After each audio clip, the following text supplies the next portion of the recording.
Hey guys, welcome. And we're starting another week of our devotional moments. And glad you're able to and you've chosen to be a part of that. And as we move ahead, yes, I know I'm not in a chair and the chair didn't break. Just trust me. But I had a third cup of coffee this morning and I'm just stoked. And so it was hard to sit in a chair. And so I'm just going to stand up today and share with you from God's Word. So last week, in these devotional times, I had noted for us the Bible's instructions on how we can know the perfect peace of God. Isaiah chapter 26, verses 3 and 4 was the primary text that I had chosen, and I supported that with the Apostle Paul's remarks in Philippians chapter 4, verses 6 and 7. Actually, I thought it was a timely word to us in light of the continued restrictions and disruptions to our lifestyle. Hopefully, you took some time last week, along with the encouragement of those devotionals, to focus on God rather than the frustrations of these days. And I pray that your faith was strengthened as you were reminded that God is our everlasting rock, as Isaiah reminded us. This week, I want our attention to move from knowing the perfect peace of God to being peacemakers. Recently, I saw a post on Twitter that made this point. As Christians, God has called us to be fishers of men, not fighters of men. I thought it was a great reminder to those of us who declare Jesus to be our master. By the way, have you noticed that it's always easier to fight than it is to fish? You see, fishing requires patience and understanding and perseverance. Fighting, on the other hand, can start with a dissatisfaction that turns to anger and then finds an opportune moment to express that anger. Since the pandemic has arrived in America and the restrictions were mandated, it has been noted that domestic violence is up and physical violence is up. And in some regions of our country, gun violence is up. To that, you can add the various social media platforms that have themselves become outlets of angry threats and demeaning criticisms. And all of that is being watched by our world. And this world is becoming more discontented with each passing day. And as they watch professing Christians, what kind of Jesus do they see? Now, this is not a new phenomenon in history. If you didn't know it, the Bible has a lot to say about dealing with anger and living at peace with others. So my intent this week with these devotionals is to instruct and encourage us so that our lives may accurately reflect the Prince of Peace, who is the Lord of our lives. I begin with the words of Jesus in the greatest sermon ever preached, the Sermon on the Mount. And in Matthew chapter 5, verse 9, we find these words. Blessed are the peacemakers, for they will be called the children of God. Understand, peace doesn't just happen. We make peace. And in that sense, it's a goal. It's something we desire. It's something that we strive for. In this beatitude here, Matthew 5:9, Jesus doesn't bless those who merely have a peaceful disposition, as good and as helpful as that might be. He doesn't say, blessed are those who are peaceful. You see, the focus is not on the personality of an individual, but it's on the action of the person that Jesus describes. Those who are blessed are those who make peace. When the United States first entered World War I, the president of Columbia University in New York City, he sent a questionnaire to the entire faculty asking them what they proposed to do to help in the effort. One member of the faculty, who was a pacifist, sent back his answer: mind my own business. But you see, that's not what a peacemaker does.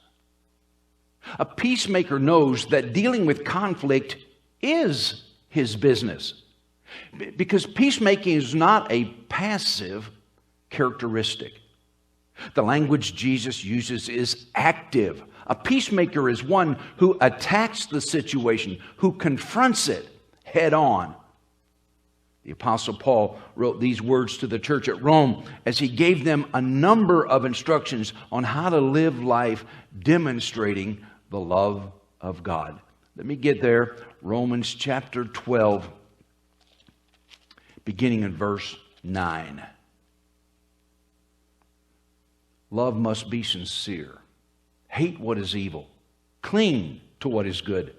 Be devoted to one another in love. Honor one another above yourselves. Never be lacking in zeal, but keep your spiritual fervor serving the Lord.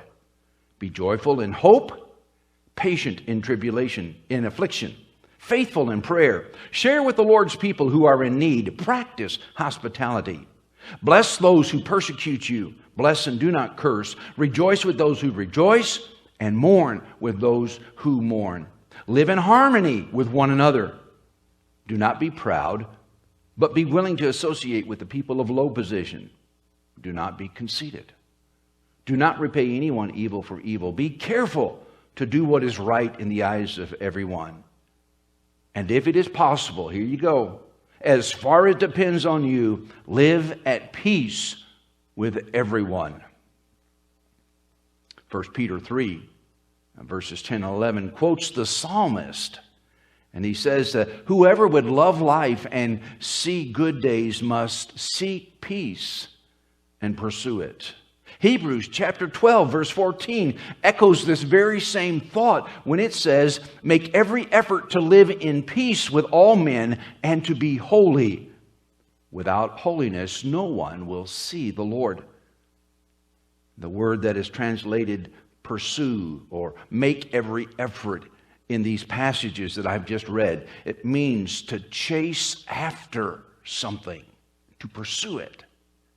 It's the word that Jesus uses in Matthew 5, verse 10, when he says, blessed are the persecuted, those who are being pursued, the persecuted. Peter and the writer of Hebrews were being intentional in their choice of this word because their original readers were the objects of persecution. It would have been natural for them to want to fight back.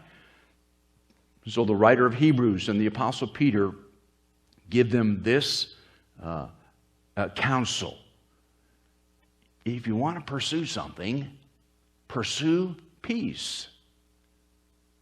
This language tells us something else about peace. It is elusive. It isn't achieved easily or automatically. It must be actively pursued. In the early 5th century, the monk Telemachus had been living by himself in the desert, trying to devote himself to God. And he decided that he really couldn't serve God if he wasn't serving people. And so he abandoned this life of solitude and he left the desert and he traveled to the city of Rome. And he arrived there just in time to watch what was called a victory celebration. And the prisoners were being forced to battle one another to death as gladiators. Now, Rome considered itself a Christian city by that time, but the churches had emptied themselves to watch this bloody spectacle. When the monk saw the crowd of 80,000 roaring for the blood of these two gladiators as they fought each other, he was horrified. And so Telemachus leapt into the arena, and he placed himself between two men, and he was pleading with them to stop this conflict. Furious over the delay in their entertainment, the spectators stoned Telemachus to death. 3 days later, the emperor declared him a martyr and did away with the gladiatorial contest for good. Telemachus had achieved his goal. Well, of course, the days of gladiators are long past. But what about us? Where do we carry on this work of peacemaking? Wherever it is needed. But let's not assume that our pursuit of peace begins out there somewhere. You see, until we can become peacemakers closer to home, we'll not be able to make peace far away.